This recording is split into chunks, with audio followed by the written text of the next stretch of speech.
My name is John, and the story I am about to tell you is something I have kept buried in the darkest corners of my mind for nearly a decade.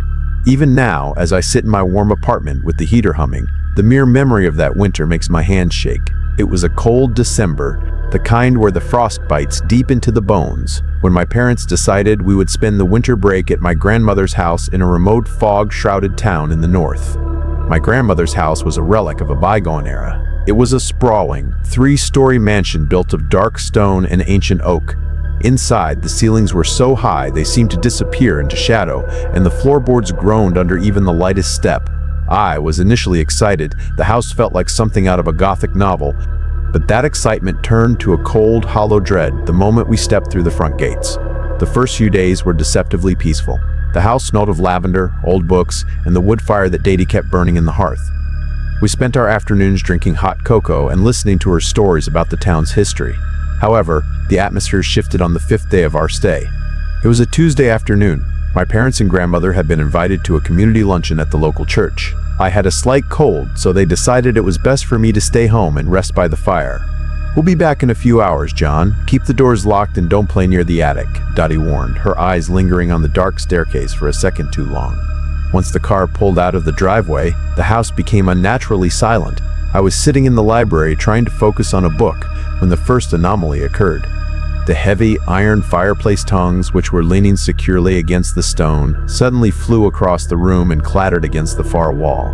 There was no wind, no vibration, just a violent, invisible force. I stood up, my heart hammering. "Hello?" I called out. The only response was the sound of a door slamming upstairs. I walked to the hallway and looked up. The temperature had plummeted. I could see the mist of my own breath swirling in the dim light.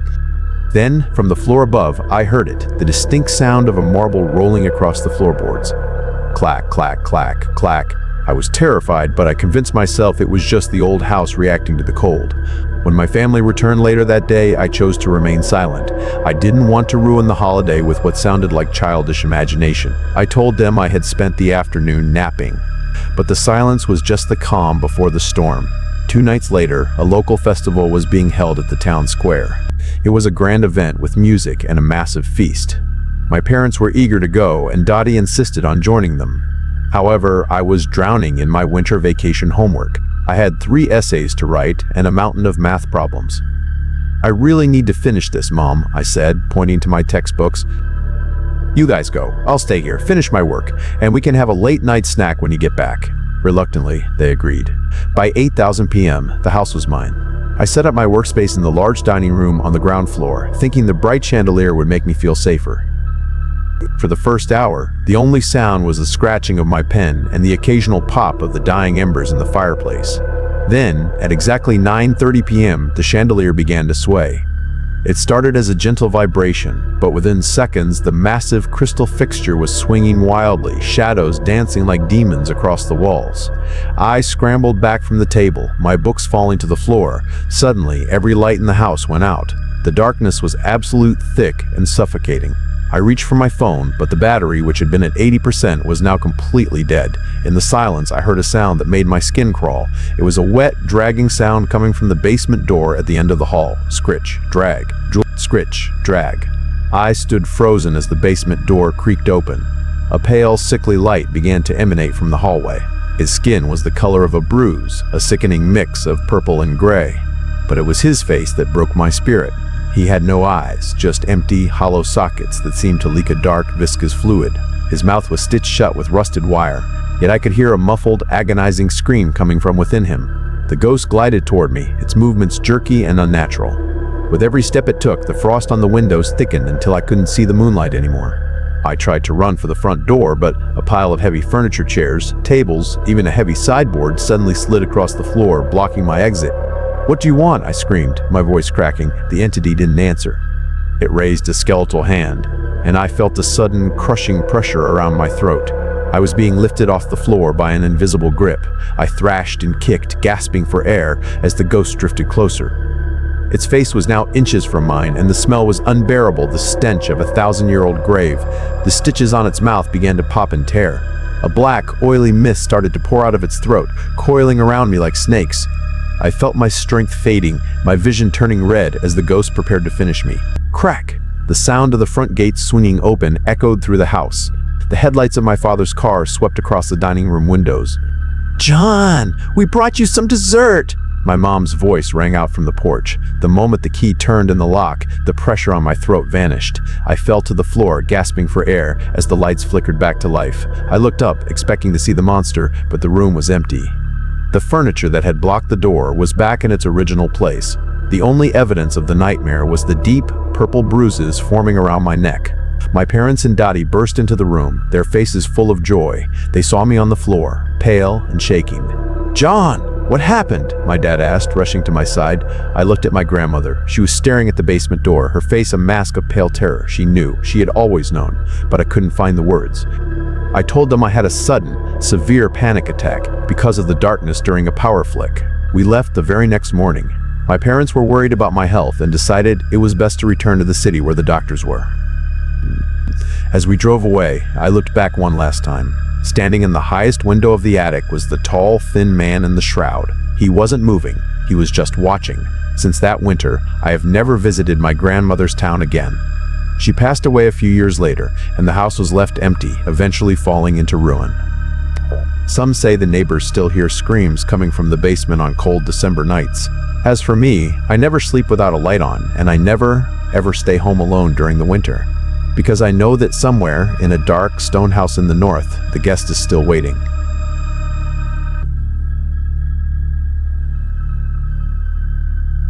My name is Steve.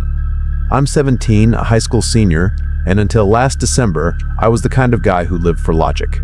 I was the captain of the debate team, a straight-A student in physics, and a total skeptic. I used to laugh at those paranormal investigation shows on YouTube. I thought fear was just a chemical reaction in the brain until I spent a night alone in my family's ancestral estate in the mountains of Vermont. That night didn't just break my logic, it shattered my reality. It was the peak of winter break. My parents and my younger sister Chloe had traveled to our old family property, a massive, sprawling Victorian mansion built on the edge of a dense pine forest. My grandmother had passed away about 6 months prior, and we were there to finalize the estate sale and clear out the last of her belongings. The house was a labyrinth of dark oak corridors, drafty rooms, and heavy doors that seemed to groan under the weight of a century's worth of secrets. The first few days were fine, if you count fine as being constantly cold and feeling like you're being watched by the eyes in the oil paintings. But on the fourth day, a brutal nor'easter hit. The snow was falling so thick you couldn't see past the porch railing. Then, the power lines went down. My dad managed to get a spotty cell signal and learned that my uncle, who lived about 30 miles away, had been injured in a fall. With the roads becoming treacherous, my parents decided they had to go help him. They took Chloe with them because she was too terrified to stay in a house with no lights. "Steve, you're practically an adult," my dad said, handing me a heavy-duty flashlight. "Keep the wood-burning stove in the library going. The generator is acting up, so just stay in one room. We'll be back by daybreak." I nodded, feeling a weird mix of nerves and independence. I watched their subtail lights disappear into the white wall of the blizzard. The attic was supposed to be padlocked. I waited, holding my breath. The sound stopped. I tried to tell myself it was just the house contracting in the sub-zero temperatures. "It's just physics, Steve," I whispered. Expansion and contraction, nothing more. But then, 10 minutes later, I heard the footsteps. They weren't upstairs anymore. They were coming down the grand staircase in the main foyer. They were slow, deliberate, and sounded like bare feet hitting the wood. Thump, thump, thump. My heart started hammering against my ribs like a trapped bird. I grabbed the flashlight and walked to the library door, my hand trembling as I turned the knob. I peered into the hallway. The air was unnaturally cold, colder than the blizzard outside. I could see the frost beginning to crystallize on the interior wallpaper. "Hello?" I called out. My voice sounded thin and pathetic. The footsteps stopped instantly. Silence reclaimed the mansion, but it wasn't a peaceful silence. It was a predatory one. The flashlight in my hand flickered twice and died. I was plunged into a darkness so thick it felt like a physical weight. I fumbled for my phone in my pocket, but when I pulled it out, the screen was dead. It had been at 90%. I pressed the power button frantically, but nothing. In the absolute void of that hallway, I heard a voice. It wasn't a human voice, it was a dry, papery rasp that sounded like it came from the back of a throat filled with dust. "Steve, why are you still in my house? I didn't stay to find out who was asking." I scrambled back into the library, nearly tripping over a rug. I threw 2 more logs onto the fire, desperate for light. The flames roared up, casting orange light across the room, but then I saw the impossible. The books on the shelves started moving. One by one, they were being shoved outward by invisible fingers. Thud, thud, thud. Within seconds, the floor was littered with hundreds of books. It looked like the room was having a seizure, and then I saw him. He was standing in the far corner of the library, where the firelight couldn't quite reach. He was impossibly tall and skeletal, draped in a tattered, ancient funeral shroud that looked like it had been pulled from a fresh grave. His skin was the color of a wet sidewalk, and his eyes, he didn't have any. There were just 2 deep, black, weeping pits where eyes should have been. His mouth was wide open, locked in a silent, jagged scream. I couldn't move. My muscles felt like they had been turned to lead. The entity raised a bony, gray hand and pointed at the fireplace. Suddenly, the fire didn't just go out, it vanished, as if it had never existed. The library became a freezing tomb. I felt a sudden, agonizing pressure in my chest. It felt like an invisible hand had reached inside my ribcage and was slowly crushing my lungs. I fell to my knees, gasping for air that felt like liquid nitrogen. The faceless man was now standing directly over me.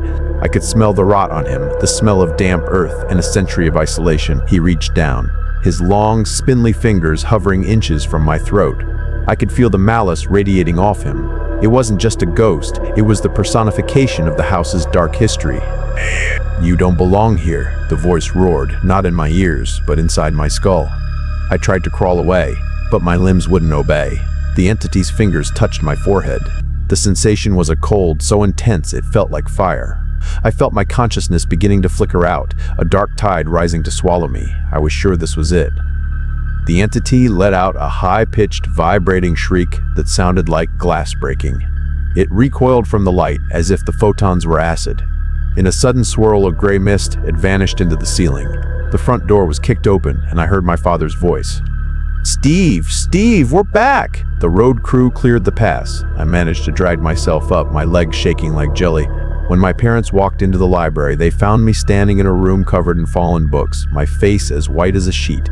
"What the hell happened in here, Steve? You're freezing!" my mom cried, rushing over to wrap her coat around me. I looked at the corner where the man had stood. There was nothing there now but a faint, lingering smell of old dirt. I looked at my dad, who was staring at the bookshelf in confusion. I wanted to tell them everything about the shroud, the black pits for eyes, and the hand on my heart. But I realized that if I told them, they would never be able to sleep again. They would see him in every shadow. I just had a massive panic attack," I lied, my voice cracking. The power went out, and I got disoriented. I knocked the books over, trying to find my way to the door in the dark. My father looked at me with a mix of concern and pity. Standing there, partially obscured by the frost, was a thin, gray figure. It wasn't moving, it was just watching us leave, waiting for the next time the house was quiet. I'm 17, and I'm still going to study physics, but I don't believe in logic anymore. I know that there are things in this world that don't follow the laws of science. I know that solitude has a shape, and it's waiting in the dark corners of old houses. I survived that night, but a part of me, the part that felt safe in the world, is still trapped in that library, shivering in the cold. And every time the sun goes down, I check the shadows in my room, because I know he's still out there.